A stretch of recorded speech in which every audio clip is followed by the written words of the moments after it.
Hello everyone, I'm Dr. Ajay from Jyoti Vidyapeeth Women's University, Faculty of Homeopathic Science, Department of Community Medicine. आज अपन शुरू करेंगे amoebiasis.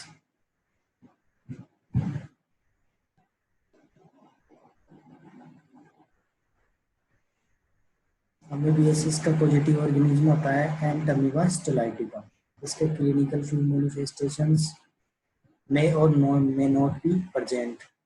Thus, symptomatic disease occurs in less than 10% of infected individuals. Only 10% लोगों में ये देखने को मिलती है, बाकी 90% लोगों में ये नहीं होती।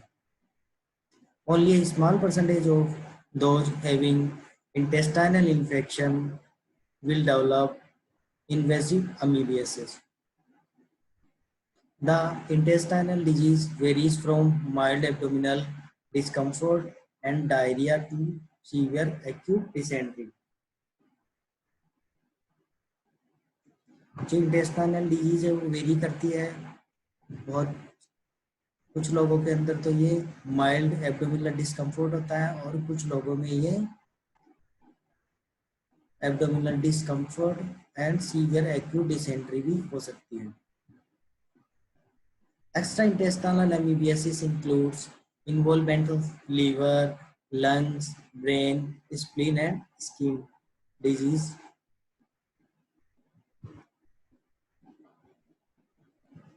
प्रॉब्लम स्टेटमेंट देखें, वर्ड में amoebiasis is a common infection of the human gastrointestinal tract.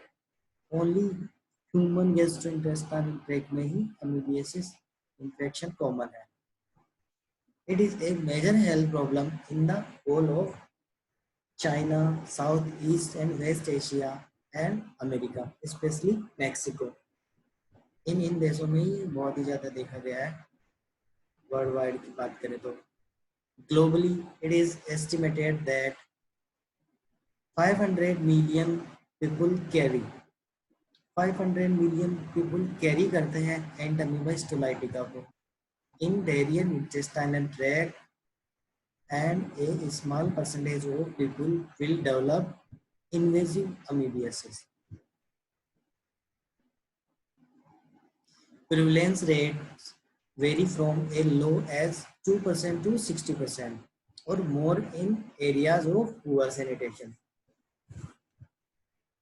जो पुअर सैनिटेशन वाले एरियाज हैं वहाँ पे प्रिवेलेंस जो रेट है वो ज़्यादा देखने को मिलेगी। जहाँ पे पुअर सैनिटेशन है वहीं पे ज़्यादा देखने को मिलेगी। In area of high prevalence, amoebiasis occurs in endemic forms as a result of high level of transmission and constant reinfection. Endemic level पे तभी फैलेगी जब कांस्टेंट ट्रांसमिशन होता रहेगा रेइन्फेक्शन का जो कैरियर है उनके द्वारा। Epidemic water borne infections can occur if there is heavy contamination of drinking water supply. अगर कोई वाटर सप्लाई जा रही है और उसमें कंटामिनेशन हो गया किसी भी तरह से, फिकल जो एंटमीबा स्टोलाइटिका उसके अंदर मौजूद हो और वो फिकल के द्वारा अगर वो कंटामिनेटेड हो गया या फिर कहीं पे रिसाव हो रहा है किसी सीवेज का और वो कंटामिनेटेड हो गया वाटर के अंदर, तो उसके द्वारा एपिडेमिक लेवल पे अमीबियासिस हो सकता है। इन इंडिया, अगर इंडिया की बात करें तो it is generally agreed that amoebiasis affects about 15% of the Indian population. Only 15% Indian population को ये affect करता है। The prevalence rate is about 15%. Epidemiological determinants, इसमें एजेंट की बात करें तो amoebiasis is caused by Entamoeba histolytica, जो कि ऊपर अपने पढ़ लिया है। लाइफ साइकिल, अब एंटमीबा स्टोलाइटिका होता है उसकी लाइफ साइकिल के अंदर ये जो मैच्योर सिस्ट होती है वो किसी भी तरह से इंजेस्टेड हो गई बाय ह्यूमन बीइंग थ्रू, ये वाटर के द्वारा भी हो सकता है, जैसे कोई कॉन्टामिनेटेड वाटर हो गया उसके द्वारा, या फिर कोई फूड है वो कॉन्टामिनेटेड हो गया एंटामीबा स्टोलाइटिका के द्वारा, तो भी ये इंजेस्टेड होके, इंजेक्शन अगर किसी ह्यूमन बीइंग ने इंजेक्शन कर लिया तो एंटामीबा हो सकता है अगर वो सेंसिटिव है एंटामीबा स्टोलाइटिका के प्रति। और फिर ये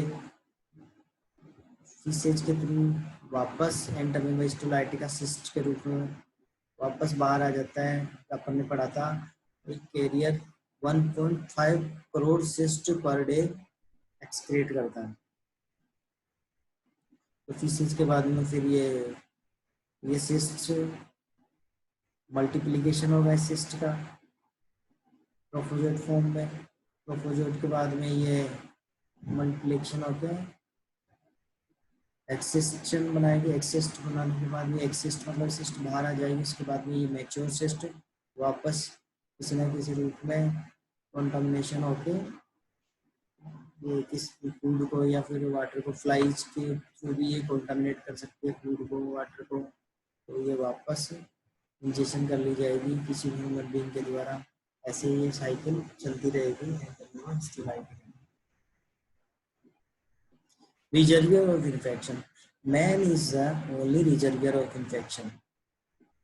एक मैन ही है जो रिजर्वियर है एंटामीबा स्टोलाइटिका का। The immediate source of infection is the feces containing the cyst. Most individuals infected with Entamoeba stolaitica remain symptom-free and are highly healthy carrier of the parasite. Healthy carrier parasite मतलब कुछ लोगों में तो ये symptom देखने को नहीं मिलते, इसके पर वो कैरियर हो जाते हैं और इस बीमारी को फैलाते हैं। The carriers can discharge up to 1.5 crore cyst daily, और ये करीबन 1.5 करोड़ सिस्ट डेली डिस्चार्ज करता है। The greatest risk is associated with carriers engaged in the preparation and handling of the food। वो भी बहुत ही ज़्यादा रिस्क होती है जो कैरियर फूड का प्रिपरेशन करते हैं या फिर फूड हैंडलिंग करते हैं या फूड का प्रोडक्शन करते हैं, उनके द्वारा ये बहुत ज़्यादा मात्रा में फैल सकता है। Period of communicability, as long as cysts are excreted the period may be several years।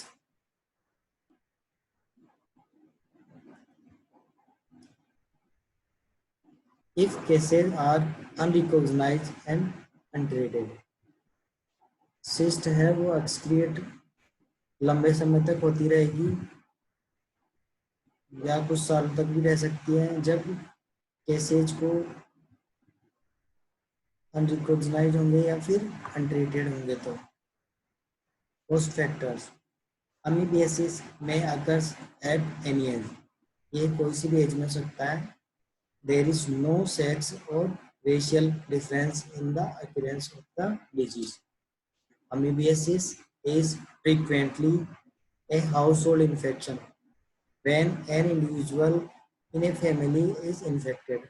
जब किसी फैमिली के अंदर कोई इन्फेक्ट हो गया अमीबियासिस से तो वो पूरी फैमिली को अफेक्ट कर सकता है। When an individual is a family is infected, others in the family may also be affected, और दूसरी फैमिली भी इससे अफेक्ट हो सकती है अगर प्रॉपर सैनिटेशन नहीं रखेंगे तो। एनवायरमेंटल फैक्टर्स, अब एनवायरमेंटल फैक्टर के अंदर amoebiasis is more closely related to poor sanitation and low socio economic status than to climate. Climate का इतना ज़्यादा रोल नहीं है जितना कि जो सैनिटेशन में पुअर है या फिर साफ सफाई का ध्यान नहीं रखते हैं और लो सोशियो इकोनॉमिक स्टेटस में जो रहते हैं उन लोगों में ये बहुत ज़्यादा देखा गया। The use of night soil for agricultural purpose favour the spread of the disease. और नाइट सोइल मतलब जो ह्यूमन बीइंग के जो मल होता है उसका अगर एग्रीकल्चर के अंदर उपयोग में लेते हैं तो ये बहुत ज़्यादा फेवर करता है डिजीज को स्प्रेड करने में। The countries with marked wet dry season infection rates are higher during rains. जो रेनी सीजन होता है उसके अंदर ये बहुत ही ज़्यादा मात्रा में फैलता है। If cysts survive longer the transmission is thereby increase. और अगर सिस्ट, ये तो सीधी सी बात है, अगर सिस्ट सर्वाइव करेगी लंबे समय तक तो ट्रांसमिशन के चांसेस ज़्यादा बढ़ जाएंगे। Epidemic outbreak are usually associated with sewage leakage into the water supply. अगर सीवेज का लीकेज हो जाता है किसी वाटर सप्लाई के अंदर तो ये एपिडेमिक के रूप में अमीबियासिस हो सकता है। इंक्यूबेशन पीरियड होता है अमीबियासिस का 1 to 4 weeks। Mode of transmission faecal route contaminated water and foods, direct hand to mouth agencies of flies. Flies के द्वारा भी ये फूड को कॉन्टामिनेटेड हो सकता है, कॉकरोचेस के द्वारा भी, rats etcetera. Sexual contact via ororectal routes. Prevention and control. Primary prevention. Primary prevention के अंदर the measures aimed preventing contamination of water, food, vegetables and fruits with common fishes। इसमें जो मेजर एम है वो क्या है कि प्रिवेंट करना है contamination of water, food, vegetables and fruits का with human faeces. Human faeces से इन सबको बचाना है तो हम अमीबियासिस से बच सकते हैं। इसमें सैनिटेशन का प्रॉपर ध्यान रखेंगे। जो एक्सक्रेटा है या सीवेज लाइन है वो प्रॉपर तरीके से होना चाहिए। एक्सक्रेटर डिस्पोजल है वो सही जगह पे होना चाहिए। हैंड वॉशिंग प्रॉपर तरीके से हैंड वॉशिंग होनी चाहिए। खाना खाने से पहले हैंड वॉशिंग होनी चाहिए। आफ्टर डेफिकेशन भी हैंड वॉशिंग होनी चाहिए। इससे हम अमीबियासिस से बच सकते हैं। Water supply. वाटर सप्लाई बहुत ही ज़्यादा मायने रखती है। अगर प्रॉपर तरीके से वाटर सप्लाई नहीं होगी तो इसके फैलने के चांसेस ज़्यादा बढ़ जाएंगे। कई बार क्या होता है कि सीवेज लीकेज हो जाता है तो ये एपिडेमिक के रूप में फैल सकते हैं। इसलिए सेफ वाटर सप्लाई होनी चाहिए और प्योर वाटर की सप्लाई होनी चाहिए। Food hygiene. Food hygiene maintain होना चाहिए। फ्लाइज वगैरह फूड को नहीं छूनी चाहिए, इसलिए फूड को कवर करके रखें। जितने भी फूड हैंडलर्स हैं या फूड प्रिपेयर करते हैं वो सबको कैरियर नहीं होनी चाहिए या फिर उनके एमीबियासिस नहीं होना चाहिए। तो फूड बहुत ज़्यादा ज़रूरी है, फूड की cleanness. Health education. Health education amoebiasis के बारे में हेल्थ एजुकेशन देनी चाहिए सबको। साफ सफाई के बारे में एजुकेशन देनी चाहिए सबको। प्रॉपर तरीके से हाथ धोएं खाना खाने से पहले और स्टूल के बाद में हाथ धोएं और साफ सफाई का पूरा ध्यान रखें। पर्सनल हाइजीन वगैरह का सबका पूरा पूरा ध्यान रखें। इन सबकी एजुकेशन देनी चाहिए। Secondary prevention. सेकेंडरी प्रिवेंशन के अंदर अर्ली डायग्नोसिस। अगर किसी के ऐसे लग रहा है कि अमीबियासिस हो गया या फिर वैसे सिम्टम्स आ रहे हैं तो उसका अर्ली डायग्नोसिस होना चाहिए। अर्ली डायग्नोसिस होने के बाद में उसका अर्ली फिर ट्रीटमेंट भी होगा। फिर ट्रीटमेंट की बात करें तो ट्रीटमेंट के अंदर एक तो होता है कैरियर और एक जिनके एमीबियासिस है वो, तो उनका ट्रीटमेंट होना चाहिए। जो कैरियर है उनका जितने भी हम दवाइयाँ हैं वो सब जो कैरियर के उपयोग में आती हैं वो सब दवाइयाँ दें।